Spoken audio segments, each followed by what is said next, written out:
রাত পোয়ালেই শুরু হতে চলেছে ৩৫তম দিবারাত্রি ফুটবল প্রতিযোগিতা রামপাড়া নবজাগরণ সংঘের মাঠে। ইতিপূর্বে আপনাদের দেখিয়েছিলাম লটারি প্রতিযোগিতার মাধ্যমে তাদের খেলা ডিসাইড হয়ে গেছে। ৮ দল, কোন দলের সঙ্গে খেলবে তার সমস্ত কিছু আপনাদের দেখিয়েছিলাম। আজ উপস্থিত হয়েছি রামপাড়া নবজাগরণ সংঘের মাঠে।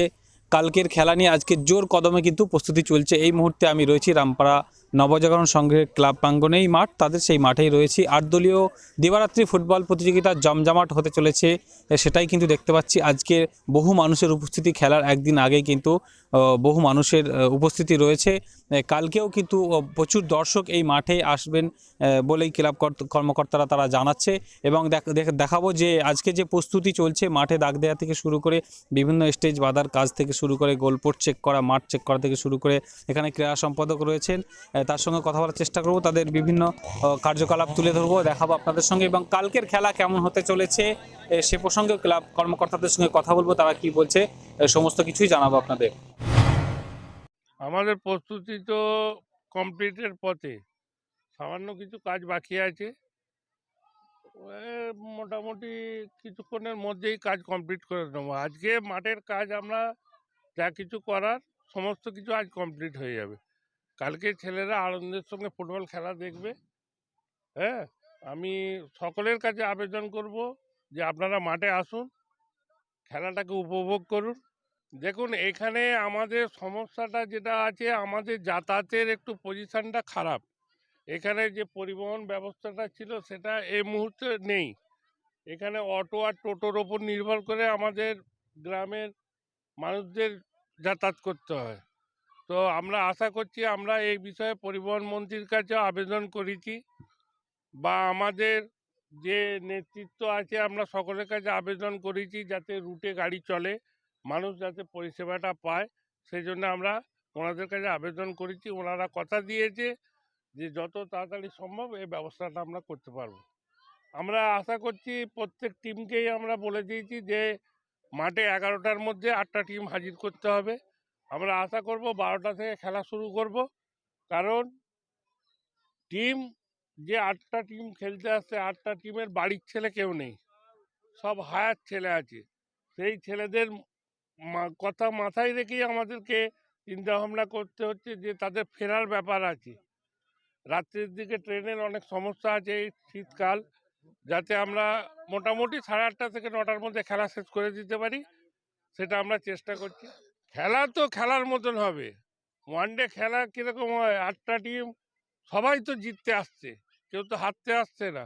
এবার লড়াই তো মাঠে হবে, যে যেরকম টিম করবে লড়াইটা মাঠে ঠিক সেরকম হবে।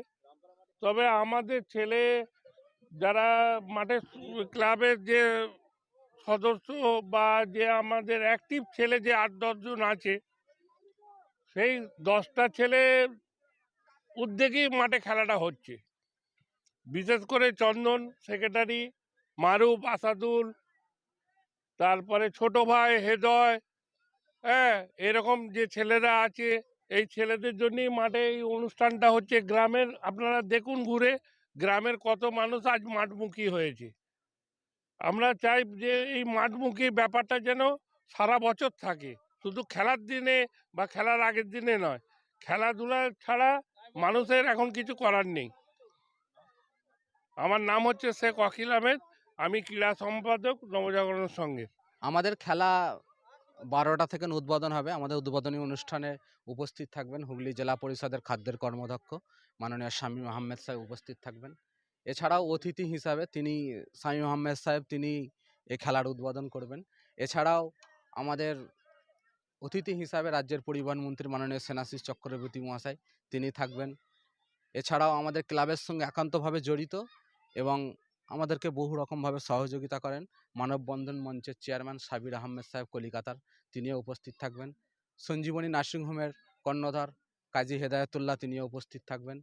আনারকলি ফ্যাশন মহলের কর্ণধার কাজী আওলাদ হোসেন তিনিও উপস্থিত থাকবেন।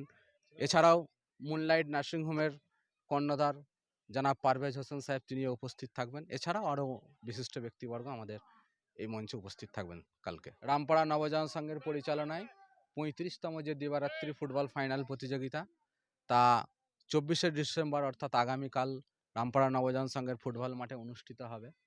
আপনারা দেখতে পাচ্ছেন তার প্রস্তুতি একদম প্রায় শেষ পর্বে।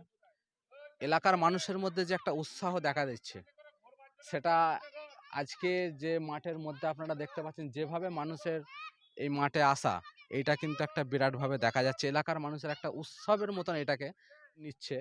দ্বিতীয় কথা, মাঠের আমাদের কাজও প্রায় শেষ। ক্লাবের যে সমস্ত সদস্যরা রয়েছে, সদস্যরাও তারা আজকে তাদের দায়িত্বটা কিন্তু বুঝে নিয়ে যথেষ্ট কাজ করছে। কাজ প্রায় শেষের দিকে।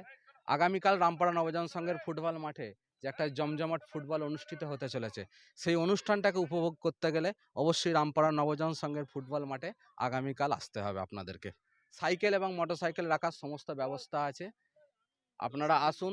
দর্শকদের জন্য আসন, যথেষ্ট আসনও আছে। এবং কালকের যে আবহাওয়া, একটা ফুটবলেরই আবহাওয়া থাকবে, সেজন্য সকলকে রামপাড়া নবজাগরণ সংঘের ফুটবল মাঠে আসার জন্য আমি অ্যাসিস্ট্যান্ট গেম সেক্রেটারি হিসাবে শেখ আসাদুল্লাহ এটা আশাবাদী। খেলাধুলার তো মান অনেকটাই কমে গিয়েছিল, কিন্তু আমাদের অঞ্চলে এই রামপাড়া নবজাগরণ সংঘর মাঠ আর ফুরফুরা ওয়াইএমের মাঠ, এই দুটো মাঠই পরিচালনা ভালো আছে। কালকে 8টা টিমের খেলা হবে, দর্শক অবশ্যই হবে এবং সবাই আনন্দ উপভোগ করবে, এটা আমি আশা রাখি। আমার 72 চলছে। এই মাঠেও আমরা ছোটবেলায় খেলেছি এবং ফুরফুরা ওয়াইএমের মাঠেও খেলেছি। মোটামুটি মানে গত এর তুলনায় করোনা যে ছিল, ভয় ভীতি কাটিয়ে আগামীকাল যে খেলা হবে, তার দর্শক অবশ্যই আসবে এবং উপলব্ধি করবে, আনন্দিত পাবে, এটা আমি আশা রাখি। নাম Abul Kalam Azad. ৩০তম one day football final আছে, দিবারাত্রিব্যাপী খেলা হবে।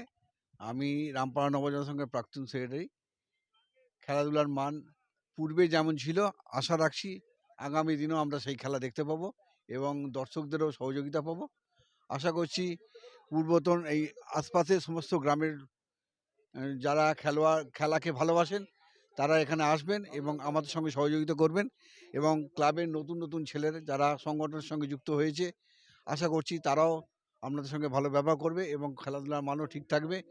আমরা আশা করি আগামী দিন আমরা খুব আনন্দের সঙ্গে একদিনের ফুটবল ফাইনালটা দেখতে পাবো, আশা করছি। আমার নাম সুবীর ব্যানার্জি, রামপাড়া। আগামীকাল রামপাড়া ওয়ানডে ফুটবল প্রতিযোগিতার শেষে আবার নতুন করে এই মাঠেতেই, এই জায়গাতেই ক্রিকেট একাডেমি শুরু হবে।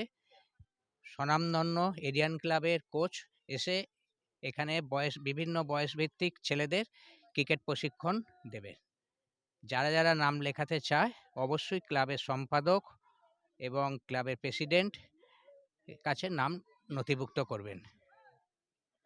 আমার নাম হচ্ছে দীপক নন্দী, আমি ক্লাবের সদস্য।